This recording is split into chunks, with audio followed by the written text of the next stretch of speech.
Mektep ve Milli Dil. Yazan Yakup Şakir Ali.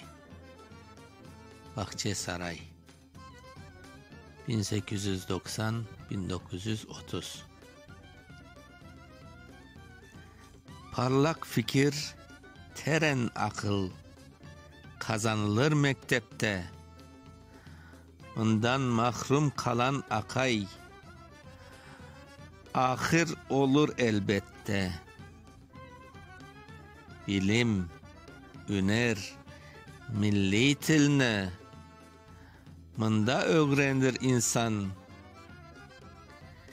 Bir millete keregine ana til, ana lisan. Ne zevklidir mektep çağı, ana tile et tahsil. Cehalet bir kara leke, mına üzerinden sil. Gaflet etme, çalış, çekiş.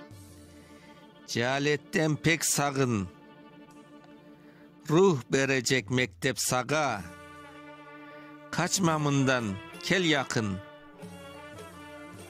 Mektep ilim deryasıdır. Sen mında dalda çık. Namlı, suretli bolursun.